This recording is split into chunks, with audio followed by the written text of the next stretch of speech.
НТВ телевизэн гадаад мэдээний хөтөлбөр хүргэжилж байна. Олон улсын олимпийн хорооноос Оросын улбаны улсад нааштай нэгэн шийдвэрийг гаргадаа.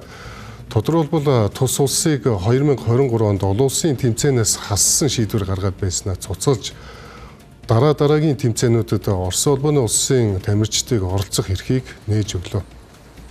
Олон улсын олимпийн хорооны ерөнхийлөгч Кристи Коментри хэвлэлийн хурлын үеэр бид аливаа дайныг зөвтгөхгүйч тамирчид засгийн газрынхаа үйлдэлд хариуцлага хүлээж хохирох ёсгүй хэмээн мэдгэжээ.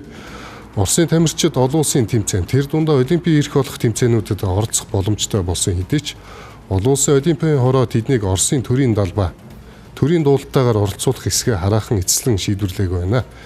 Ямар ч тач Оросын олимпийн хороо Украины нутаг дэвсгэрт ямар нэгэн үйл ажиллагаа явуулахгүй гэдгээ амласан. Харин олон улсын олимпийн хороо үүнийг хатуу хянах болно гэдгээ анхааруулжээ. Энэхүү шийдвэрийг Оросын спортын сайд Михаил Дегтярев баяртайгаар хүлээн авч олон улсын спортын холбоот Оросын бүх тамирчдын эрхийг сэргээх зам нэгдлээ хэмээн онцлсон байна. Харин Украины гадаад хэргийн яам үүнийг маш их сэтгэл түгшээсэн асуудал гэж үзэж байгаа илэрхийлээд тэмцээнүүдэд Оросын төрийн бэлэгдлийг ашиглахыг хориглосон хэвээр байхыг тэмцээн зохион байгуулагч орнуудад уриалжээ. Украины тамирчид тухайлбал скелетон спортын гулгагч Владислав Гераскевич уг шийдвэрийг туйлын шившигтэй хэрэг гэж нийгмийн сүлжээнд байр сууриа илэрхийлсэн.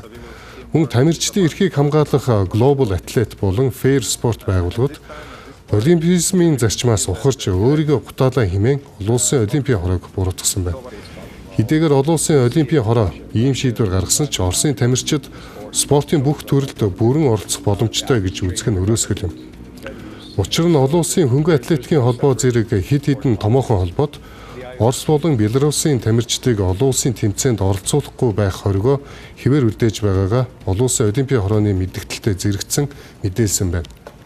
Иргэн сануулхад сүүлийн жилүүдийн спортын томоохон тэмцээнүүдэд Оросын тамирчдыг оролцуулахгүй байх олон улсын спортын холбоотын шийдвэр нь улс төрөөс гадна өөр нэгэн шалтгаантай. Энэ бол сэргээш. Төрийн дэмжлэгтэйгээр Оросын тамирчид сэргээш хэрэгэлсэн гэгтүүлэн 2014 оны Сочигийн өвлийн олимпиад дэгдэж байсан. Оросын улбаны улс түүнээс хойш олимпиадад төрийн далбаагүйгээр олон улсын олимпийн хорооны нэр дор оролцож байсан түүхтэй. Иймд олон улсын олимпийн хороо нь сэргээшийн эсрэг шаардлага олон улсын тэмцээнд иргэн ирж буй Оросын бүх тамирчдад хатуу чанд мөрдүүлэх болно гэдгээ мэдэгдээд байна.